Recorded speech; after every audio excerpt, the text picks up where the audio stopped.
just trying to figure it out. I'm not going to. I was just going to be sure.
How are we doing technically, God? Wow, that's loud. How are we doing technically? Is everybody ready to go? As a guy who's loud to begin with, this is kind of slightly overwhelming, but hey.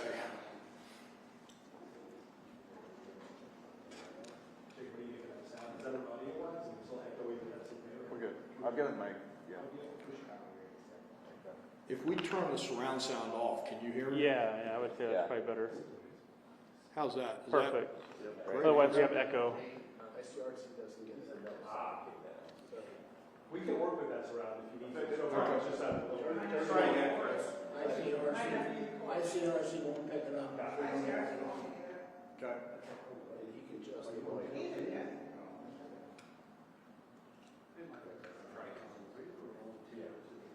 Tim, does that work better? A little bit up, and we can check with you. That sounds good. Okay. Everybody work with that? Okay.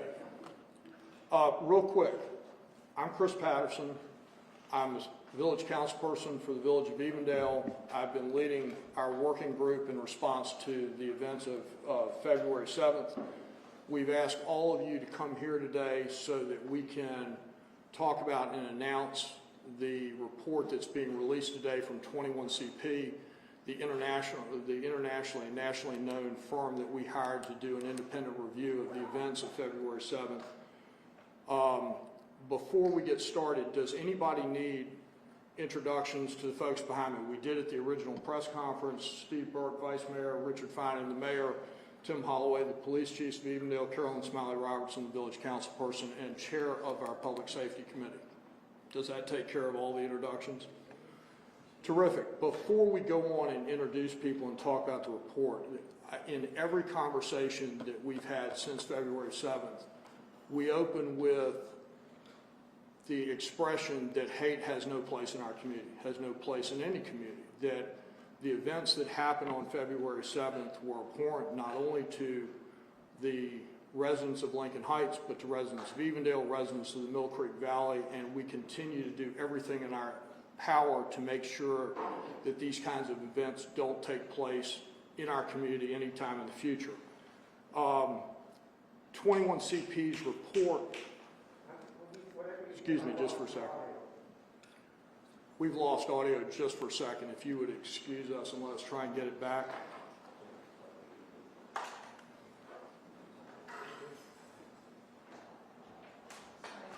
No, thanks, Gene. I appreciate it.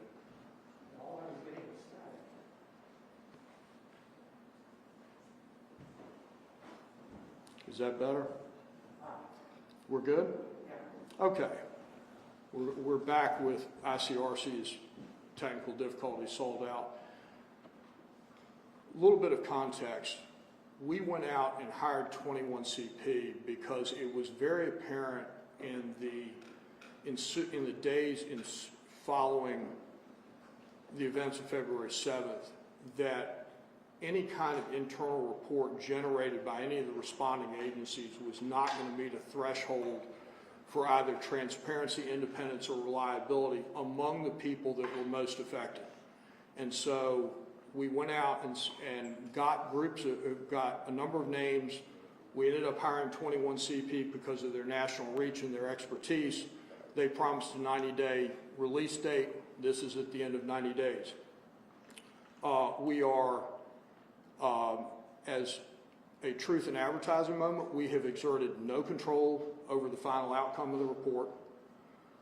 We have asked them to follow their standard operating procedure, which is not to be present at these kinds of events. In their terminology, their report stands completely on its own. It's self-sustaining. All of you that responded to our invitation for this have been sent a copy of that report, and you should have it. If you don't, please let us know. We'll forward it to you digitally.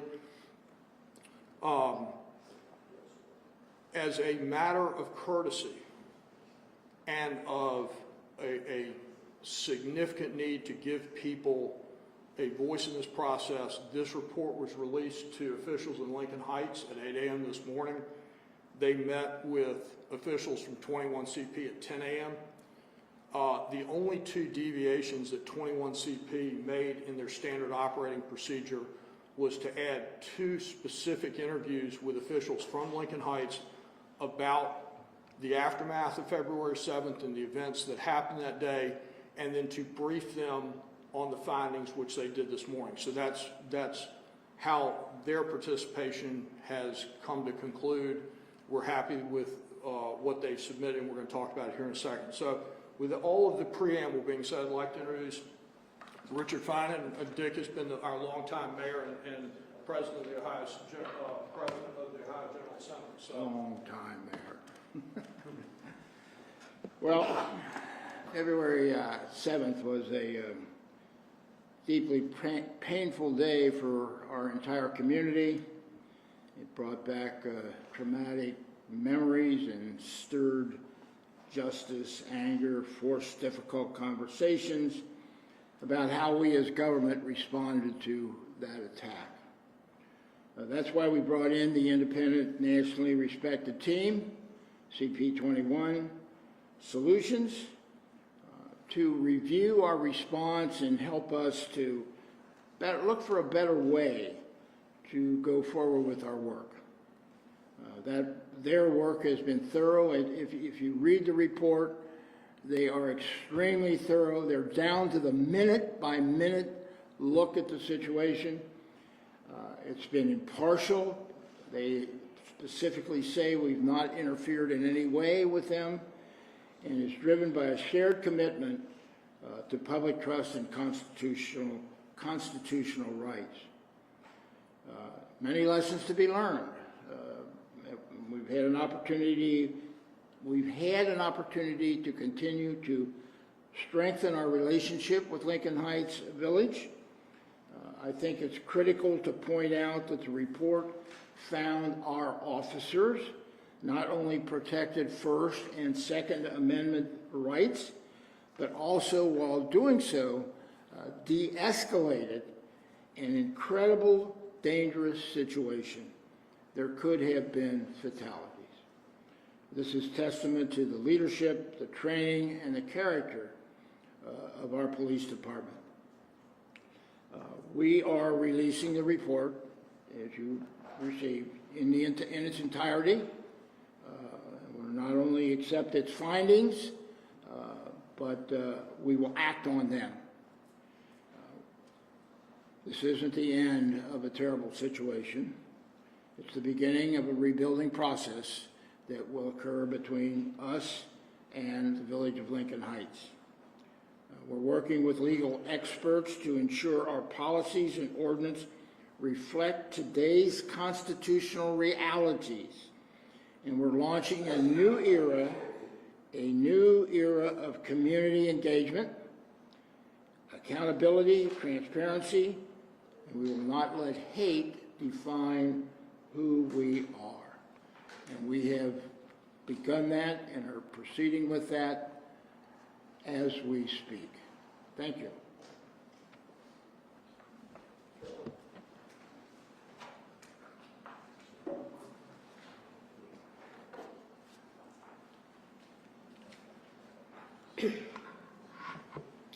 As has been previously stated, I chair the committee that has oversight responsibilities for public safety. And what I'm here to do is share with you the recommendations from the report.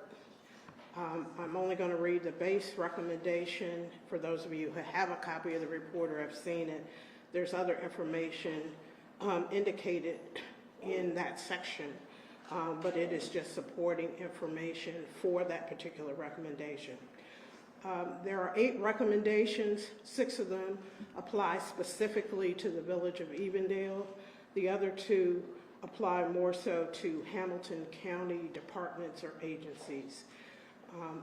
I would also like to reiterate that our purpose in getting these recommendations is that we intend to follow them to the letter, and we'll be setting up a dashboard, if you will, on our website of where we are towards completion of this. We've already started working on many of these recommendations. So without further ado, the first recommendation states that all Evendale police officers should undergo available APATA training in protest management and crowd control. And for those of you who don't know what APATA stands for, it's Ohio Police Officer Training Academy. The second recommendation is that all Evendale police officers should undergo APATA training as well as available specialized training in the constitutional issues police officers face in performing their duty.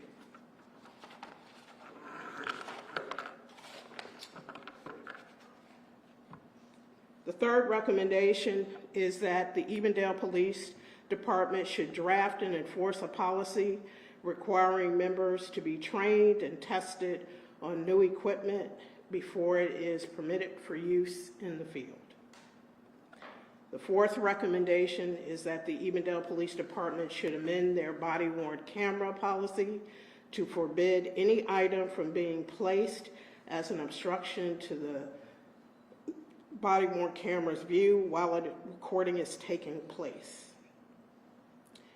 The fifth recommendation states that the Evendale Police Department should initiate a practice governed by policy of routine training refreshers on both agency policy as well as other key law enforcement topics to ensure its members remain up to date and aware of critical issues that may arise. And the sixth recommendation for the Evendale Police Department is that we should draft and enforce a policy requiring officers to notify neighboring jurisdictions anytime an Evendale officer will take action or attend to an official law enforcement matter in its jurisdiction outside of the village of Evendale. The last two recommendations, as I indicated before, pertain to Hamilton County agencies or department. So recommendation number 7 states that the Hamilton County Emergency Communications Center, in concert with the Hamilton County Emergency Management and Homeland Security Agency, should consider developing and implementing a notification protocol for all schools in Hamilton County to be made aware of dangerous situations occurring that may present elevated risk for school populations.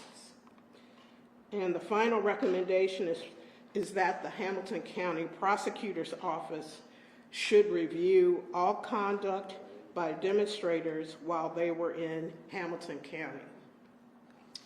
Now, I'd like to comment that we will be, as I had stated previously, that we've started working on these recommendations. Some of these are not new to us. We do them on a fairly regular basis, but since they were specifically identified as recommendations specific to the February 7th incident, we will be following them closely and again posting what we do and how we do it.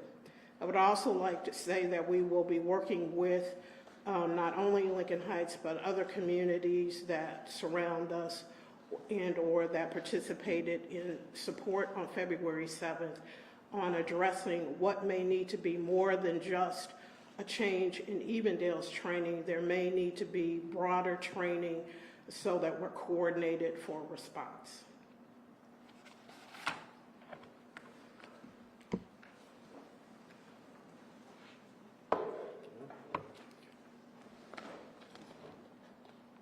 Questions? I'm sure everybody has a couple, please. I'll start, Councilman Patterson. The optics in a situation like this matter, and if it's detailed in the report, Right.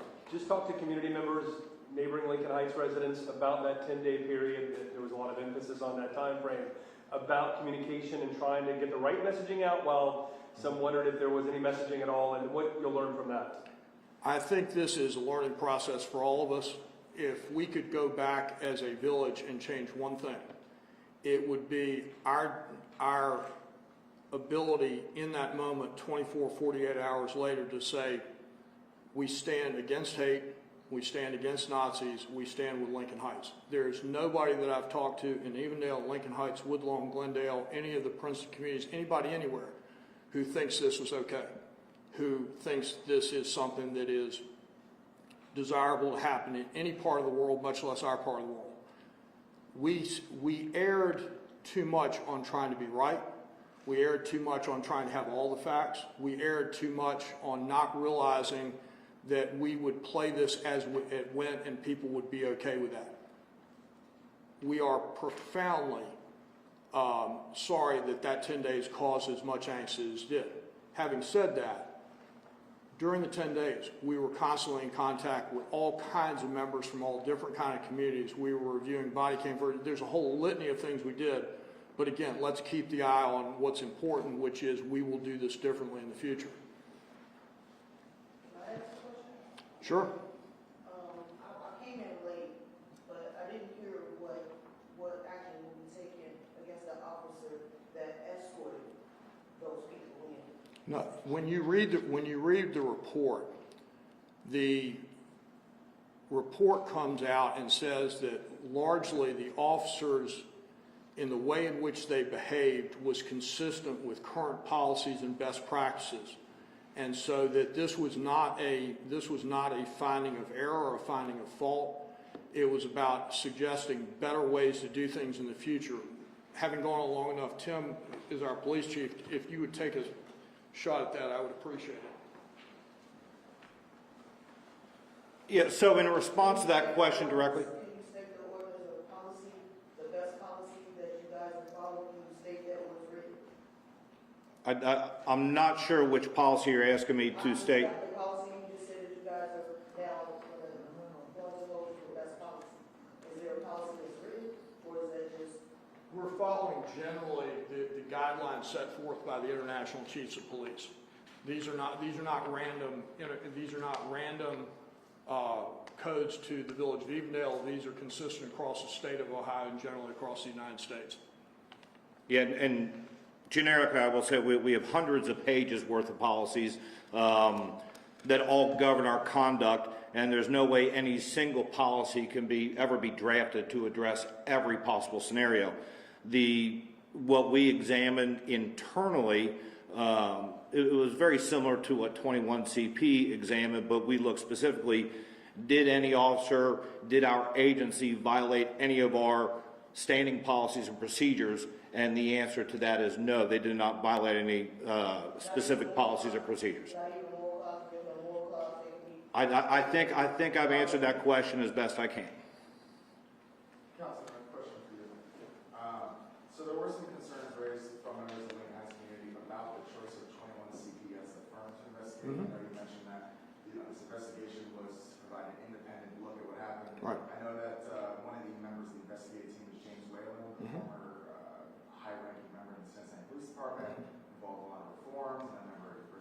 Manhattan Police Department, so very local hiring official. Were there any concerns about his involvement in the investigation? When we looked at the wide scope of firms that were available to do this, 21CP was head and shoulders above everybody else in reach and expertise. We said at the original press conference that we understood the concerns voiced by various members of the community that this wasn't perfect. Having said that, at that moment, having somebody with credibility, having had previous experience, and having the manpower to do this was of utmost importance. We understand Jim Whalen's role and how people may or may not feel about that. To do that, we had Charles Ramsey, who's the head of 21CP, come in and meet with Lincoln Heights officials at the outset of this to assuage their fears. Jim Whalen, in his role, is considered a subject matter expert. He is not considered the voice of 21CP. Councilman Patterson, real quickly to the previous question, had 21CP said in their report, and after reading it, I did not see this language, that Officer X or Officer Y, violated some kind of an ordinance or whatnot, you said at the onset 3 months ago you follow the recommendations. Had that been part of the recommendation list, would this be a different point? A number of people across a spectrum of communities have heard me say this in private meetings, so I will say it publicly. We made an absolute commitment to follow the recommendations of 21CP. If they had come out and said, your officers did not follow standard protocol, they violated this law, this procedure, they went beyond their authority in this matter, we would have followed that where that went. That's exactly what you expect from elected officials. You expect us to try and fix the problems. You expect us to take accountability. You expect us to say, this is what we do. What ended up happening was the report said they operated within standard procedures. Are there things that we can all learn from this that we want to do differently? Absolutely. But within the context of the current policing environment at that moment as it existed, this is what 21CP concluded. Something in the report that I found interesting was that 21CP reached out to the Hamilton County Sheriff's Office, and HCSO opted to not take part in the interviews process or any part of this report. Did that stand out to you? Because they were the secondary responding agency in this situation. So what is your response to their... My response is you need to talk to Hamilton County Sheriff about that. That's a tongue-in-cheek. The other part is they're incredibly important. They are the policing agency for Lincoln Heights. Their involvement in their assessment of this is critical. I understand from talking to them there are some legitimate reasons why they could not participate. They'll be happy to share those with you when you reach out to them. What type of outreach does the village plan to do in terms of the residents? As you can tell, that not everybody is satisfied or will be satisfied when they read this report. So what type of community relation building will there be to answer any questions that folks who maybe aren't here or won't see these reports will have? Well, first of all, our hope is that everybody reads the report in its entirety, because I think that there's more information than we could possibly convey right now in that report that may address some of the questions that are being asked. We have been reaching out to various communities, various representatives in various communities, and will continue to do so on whatever level we need to do that. We've previously brought together the leadership in conjunction with the Princeton City School District Board, brought together the leaders of the communities and talked, and we have a follow-up session scheduled actually this week on that. And so our emphasis was to address child safety and trauma first, because we felt it was important. Children are our future, and we need to make sure that they are protected. We will continue to do that. I personally have talked with representatives in virtually every community in the Princeton School District, and will continue to do so. And if there are other people that would want to talk to me, I'm more than willing to. We're very serious about following through on the recommendations. We're very serious about being transparent as to what we have done, are going to do. This is not the end. This is the start of us looking at things. We want to build better relationships. That's one thing we found out. Our relationships with some communities was not as strong as we originally thought it was, and we have addressed that and will continue to do so. And how do you plan on updating the community as you all are held accountable and changes are made? Well, as it relates to, well, there are already processes in place, if you will. First of all, we have a working group of council. We've an established forum with the leadership throughout the communities that comprise the Princeton School District. We have on our website a page specifically devoted to February 7th, the response post February 7th.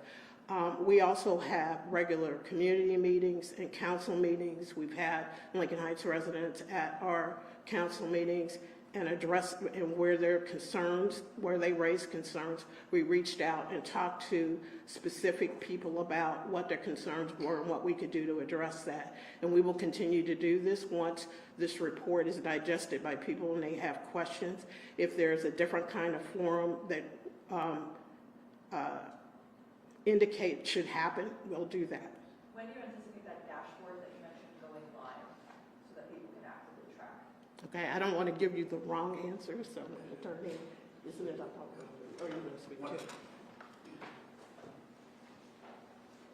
So while you are all, my name is Steve Burke, I'm Vice Mayor, and while we were all in here, it went live at 1 o'clock. Okay? So, and we'll keep it updated as we go along in tracking the 8 different items. Well, primarily the 6 because we can't really track unless we have feedback from Hamilton County. There was something that said that, it's up to the prosecutor's office, their discretion to file any charges based on something, posting signage on the overpass. Is that something that you guys are going to be seeking from the prosecutor's office to hold? There's also some reports that were filed by the demonstrators. Theft was one of them. Are you guys going to be pursuing those charges against the community members? What's going to happen with that? So in relation to the prosecutor's office, I spoke to the prosecutor's office this morning. They received a copy of the report this morning. I believe initially with this incident, once we hired 21 CP, the prosecutor's office indicated they were going to wait and see that final report before they made their decision. So they now have that report. They will be reviewing all that. And yes, there was a theft report filed here by one of the Nazi demonstrators. That is still considered to be under investigation until the prosecutor's office makes a decision on whether or not the filing of charges is appropriate. So on the legal findings, where the analysis and recommendations to that nature, still going through them all, are these legal recommendations going to the Hamilton County Prosecutor's Office in the sense of not to sway her, but to give them your sense of what is the legal findings we have? Those aren't our findings or analysis. Those are the findings and analysis from 21 CP. But now that the 21 CP Solutions have now stamped these, and even they'll now approve these, correct? So now you're saying they're not yours. As 21 CP Solutions, hold on, as 21 CP Solutions says that these legal issues, such as hate speech, is one of them where they clearly said there was nothing of issue of hate speech, which once again, we're not talking about a person in the right, it's an issue of assault and threatening at that point. There's nothing, any question of that here. There's a multitude of things that we brought up on the Ohio Revised Code issue, especially when it comes to the box part issue. Let me do it. Mr. Daniels, you bring up, this is simply 21 CP's assessment. Wait a minute, hold it. 21 CP's assessment of how the legal framework affects their report. So they're not going through and saying this is good or this is bad. This is the legal framework as they understand it and how they used it in assessing the behavior of the police. So if I'm applying a report against myself, and I'm saying that the people who are required to enforce the laws are not fully enforcing the laws because they're not laws they should be enforcing, there's a conflict. well, there is, but the conflict is between the laws that are in place and the laws we wish were in place. One of the other things we're doing, and we, hold on, guys. But this is my point. This is 21CP's report. This is the report they prepared without our guidance. This is how they chose to frame the issues as they saw fit. Okay, I understand completely that you disagree with some of this. That's perfectly okay. I didn't say I disagree or not. I have a question on the legal findings here. This is what Evendale stands on. This is what Evendale. The thing that we're absolutely committed to is going through the report and taking away the most important things that we can change that make a difference, regardless of what those are. And we are absolutely committed to following this process through. This is not going to, the thing to hold it for a second. The thing, hey, we're good. Who are racist people hiding behind a badge? That's Okay. important to us. All right. And while you say we protecting our children, let us protect our children and let the police protect our adults. Okay, gang. So you keep, I just don't understand, you keep, say what it is, this is what we do. Okay. We need to know that any policeman, Okay, policeman. hold on just for a that has second. badge, that they are not a white supremacist, they do not support that, that they will not export that into any community. Any community. I understand That's that. what we need. We need to know Okay. that we are protected, that we will not be retaliated against or shot dead because a police hides behind a badge, and the police department do not, what you call it? All right, When you gang. when you look into a person, when you investigate, when you go on my Facebook and see what type of rigmarole I had did if I would have shot up the place, look at the police officers in the way that you look at every other human being. Gang, we're gonna look. It's so, look. We're trying very. We are trying very hard. We are trying. Look. One of the things this. I thought we were one of the things that's really. And then get One of escorted out. the. This is what's happening across America. We all need to learn to think for ourselves, look, because they want us to believe what they say and not what's real. This is happening all across America. They are hiding behind these badges, killing our children, killing our people, and we can't even speak to say, will you stand for us? This is wild. Okay. It's wild. Okay, folks, we have talked about how we're going to do this, about the steps we're going to take going forward. We're going to wind this up. Thank you very much for your attendance. We really do appreciate it, and we will be in touch with you in the future about new developments. Thank you.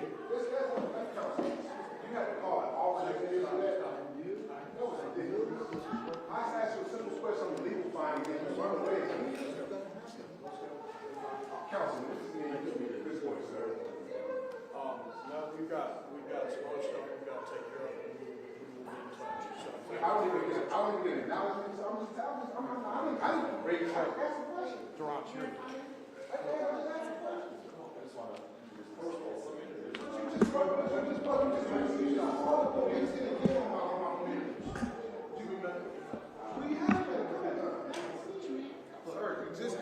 You just had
at the end of the day,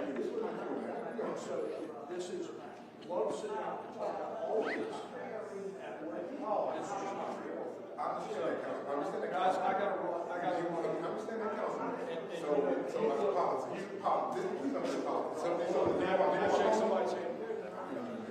You shake your beard. You shake your beard. So if you want to call me, if you want to speak, you want to take my phone number down, take my phone number down. And call me. Do you want to talk to me, Councilman, yes or no? Then take my phone number, come and call me. I live right there. God, no. I live right there. You play golf? I love golf, actually. Let's play some golf. Damn, I live right there. Your number is? 513 518 6953 513 6953. Give me a call. Let's play some golf. Damn. All this politics bullshit. You got to come in here and make a damn scene. And whoever called the damn police on a damn lady to come out here that's speaking in a First Amendment form is an asshole. Make that the First Amendment right. Do that shit for the fucking damn Nazis that come in.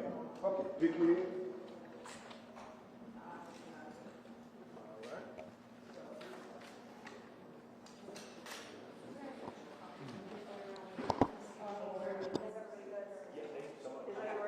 I just want to make sure everybody has a copy. I apologize to all of you. It was supposed to be just for you, and If there's an extra one, I'll take it. These are tough situations for things, you know, and it's like 2-3 people, you know, and that's, but,